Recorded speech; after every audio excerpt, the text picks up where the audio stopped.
Stellaris, the epitome of a peaceful loving game where you make friends and allies all the same. Oh no. Okay, maybe not that peaceful. So here are things I wish I knew before playing Stellaris. 1. Auto survey is a thing. Click this button here and set it to exclusively explore and survey systems. This saves you a lot of hassle having to keep giving orders to your science ships. This used to be a tech you have to research, but you could imagine how people would complain about why is a quality of life feature locked behind a tech. Oh yeah, this also applies similarly to construction ships and techs you pick, but those take much more discretion, so I recommend not putting them on auto. 2. Traders are bad, like comically bad. They're somehow worse than clerks. Just to put things into perspective, clerks are quite literally better than unemployment. Only useful when you have way too many bobs and not enough jobs for them to work in. And these stupid things somehow achieve worse than that. The old merchant jobs they replaced actually produces amenities and contributes to stability while having the ability to pay for its own upkeep. Yeah, not traders. They barely break even and in some cases doesn't even achieve that. Like, look at this. They're actually worse than unemployment. Please do not use this job. Clerks of all things are actually better. I hate that I had to say that. 3. Pick the build speed tag if you get the option, since it's arguably the best early game tag in the entire game. Alternatively, you can go for Prosperity's extra build speed. Why? Because this can result in a significantly faster start. Usually, the main hurdle for an early game economy is not minerals nor jobs, but build speed instead. Setting up something decent can normally take up to 15 years. With build speed bonuses, this can go down to just 10. Now, if only this video is sponsored, that would be kinda nice, you know, cause YouTube is unreliable.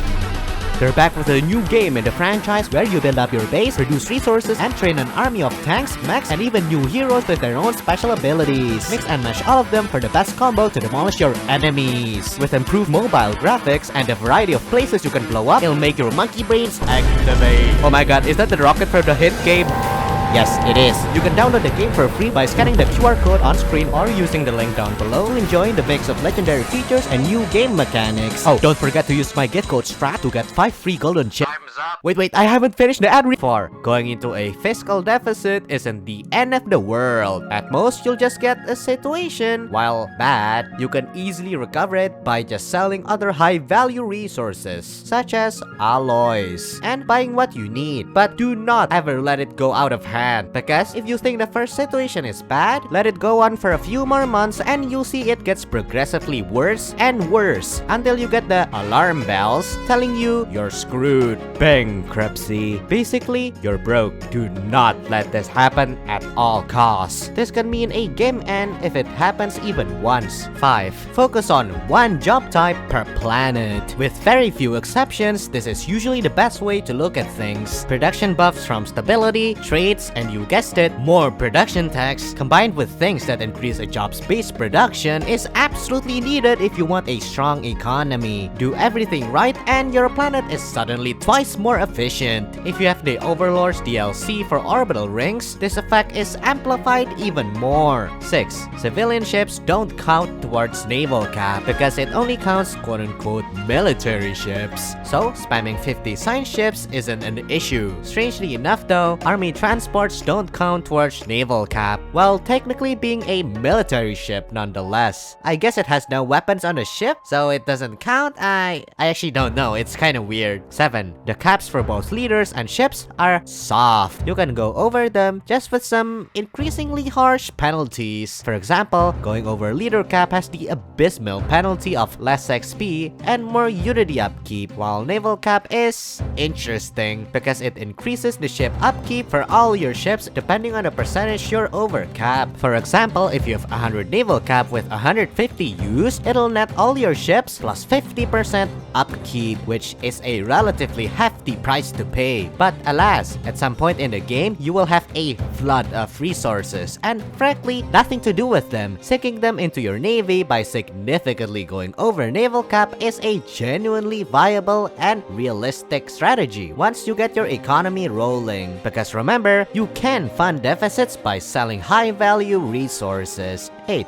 Do not use planetary automation. This tool is very powerful in the hands of a great player, but let's face it, you're not. It's just a massive hassle to use, requiring 10 clicks to set up properly and requiring constant micro to work efficiently. Make a mistake in this process and you'll get an abomination that eats up all your resources while screwing over your planets. Antithetical to its creation to help with the tedious tasks, just creates more tedium in the process. You're better off just learning how to manage your economy normally compared to using this hunk of junk. You know this button here? Yeah, make sure that's off. 9. Hotkeys. Control does steps of 10, Shift does steps of 100, and Control plus Shift does steps of 1000. This applies to trade deals, markets, even the jobs menu as well. Shift in this case limits the job fully and also limits any new jobs of the same type, while left click or left click plus Control limits the jobs only to a set amount. Very useful in making your economy more efficient and reducing excess upkeep. 10. Hotkeys. Again, you can pretty much hotkey any unit, starbase, or planet in the game by pressing Ctrl plus the number that you want. This minimizes the clicks needed to manage a big fleet, for example, as you don't need to click stuff one by one anymore. It's all selected with just one click. If you somehow lose track of your fleets, just press Q and get your camera locked onto the target's position. Press Q twice to enter the system the hotkey target is in. Once you're done, just press E and get out of the system view quickly. Honestly, the Q and E hotkeys are likely the most used hotkeys you will ever have. 11. Defense platforms are bad, with some exceptions. Why? Because they can't retreat or even move. This is obviously a huge issue, as being destroyed even once means it's Jover, compared to a normal ship which can retreat in a bad fight and move in an emergency. It's just inferior in every single way, except for one aspect: the higher value per alloy. You can think of military power as a concentration of alloys, but the very fact that the alloys on a defense platform can't be moved means your concentration of alloys is always inferior on the offense and higher on the defense. Okay, sure, you can have the godlike choke point position and defend, but you can't exactly push and win the war. You can only get a staring contest, as attacking for both sides is a terrible idea. But again, they're not terrible if you build a small amount of them on major defense points and have them deal extra damage over the course of upcoming engagements. 12. Too many or too little amenities. The ideal number of amenities on all Empire types are 0, as any surplus usually have minimal benefits. You can do this by restricting amenity production jobs or just not building any holo theaters and relying on priests, for example. Going negative have exponentially worse effects on stability the more you're on a deficit. This applies much more severely on Gestalts, as amenities will be the biggest drain in your economy. 13. If you get the Cultist Event, which spawns a hostile pop-up on your capital, do not do the special project. It will spawn random hostile ships, which will block your early expansion and likely kill your surveying science ships. 14. Crime is harmless as long as under 30. Cause any more and that's where the real bad events start. Normal empires can save themselves by just dealing with crime lords, which may forcefully use some of your pops. For Gestalts, we replace crime with deviancy. And again, as long as it's under 30, nothing happens. But this time, the penalties and solutions are much more complicated. Not only is there literally no easy way out like with crime lord deals, just one deviant drone will result in negative 30 stability for 10 years. Even if you fix it right then and there is practically no way to remove the modifier. Worst part is, this can happen pretty much instantly once over 30 deviancy. So if you're Gestalt, put back up police drone buildings just in case. 15. Make sure trade is actually being collected. When I started playing, I never understood why trade is of any use, because my economy seems to be burning every time I tried to use them. Turns out, my trade wasn't even being collected. And even if they were, it wasn't connected to the trade network, so it netted 0. Nothing. 16. Build gateways. They are genuinely so damn convenient as it just speeds up everything and makes moving fleets for an emergency defense so much easier. But do be careful with them because when the starbase in the system is captured by an enemy, they can use it. This also applies for crises as well. So if you build way too many gateways, it's practically impossible to defend yourself from the billion fleet power ships as they can teleport everywhere, anywhere without delay. 17. All trade route modifiers are applied through gateways. This means you can have overlapping trade protections everywhere or collect an entire galaxy's trade network spanning dozens of planets with a single starbase in or next to your capital. So it is possible to have a trade empire without even a single trade route, completely destroying the need to worry about pirates or a hostile blockade. 18. If you don't have the Apocalypse DLC, aka the Colossus, you can practically do the same thing by spamming armies and occupying the enemy world with a ludicrous amount of them. If you do this to an enemy forge world, their industry is shattered, and if they even dare to retake the world, they will have to chew through multiple hundreds of garrisons, resulting in ridiculous amount of craters, devastation, and pop deaths, effectively forcing the enemy to not ever retake the world. 19. Do not rush pop assembly. In the early game, a building slot combined with the building itself is a massive investment. Let's not even count in the cost of the pop working to assemble in the first place, which can very much do literally anything else. The ROI is around 10 years for an assembly building, not even mentioning the opportunity cost for investing resources in something that takes ages to bear fruit. This is roughly the same with clone VATs, but in a different way. They take no jobs, but you would need to have a dedicated food world to sustain them all across your empire, which you guessed it means pops on farming. So it's practically the same thing, combined with the previous cost, just make them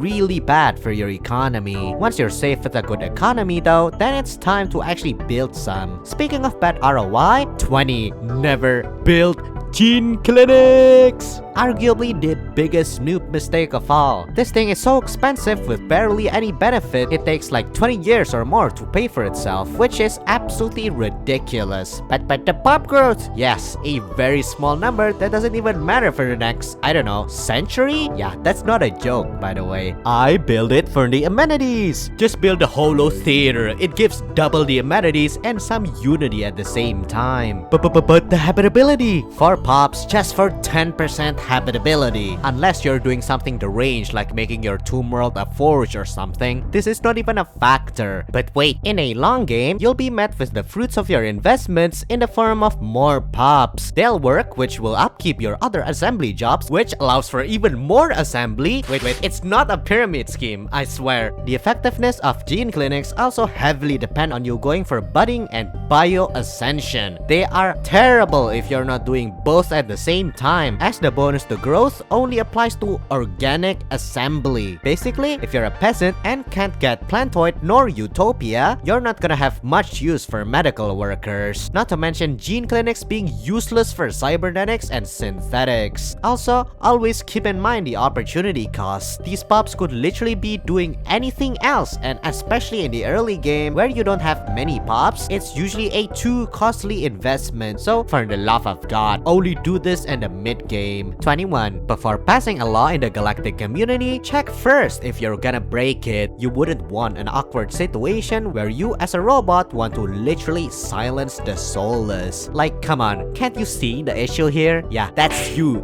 soulless machine. 22. With the Nemesis DLC, if you pick the Crisis perk, you cannot become the Custodian. Be very careful because you can't undo this. So if you want to become a Custodian but already have the Crisis perk, say goodbye to that dream cause it ain't happening. The opposite is also true, but in a different way. If you're a Custodian, you cannot pick the Crisis perk, but after your tenure, you can still pick it. So you can be the galaxy's protector in one moment and become its destroyer right after. Oh, how ironic. 23. If you have the Apocalypse DLC and want to use World Crackers, use Global Pacifiers instead. They do the exact same thing but have significantly less opinion penalty on everyone, because instead of condemning trillions to death, you condemn trillions to eternal prison. I would argue the latter is much more cruel, especially if it's a non-self-sustaining world. But hey, at least you won't get gangbanged as a result of firing just one shot. There's also another side effect of the Colossus. 24. You can declare total war on anyone, and anyone can declare total war on you. You can still choose a normal war if you think it's too risky, because in a normal war, planets that are taken are occupied, while in a total war, everything changes hands instantly. Planets, starbases, even megastructures will be fully handed over and controlled by the enemy. No occupation, no Geneva Convention, just pure chaos. Sure, it may allow you to take territory without claiming, but if your flanks aren't secured, you might just instantly capitulate. I was told this is a good idea, so... Did you know that only 13% of you are subscribed? Yeah, I didn't know either, but you really should like and subscribe though. Thank you to Elia West, Jerbear, and how could I forget Command and Conquer Legions for kindly sponsoring this video. And no, I swear this is my voice. It's just an accent, alright? Goodbye!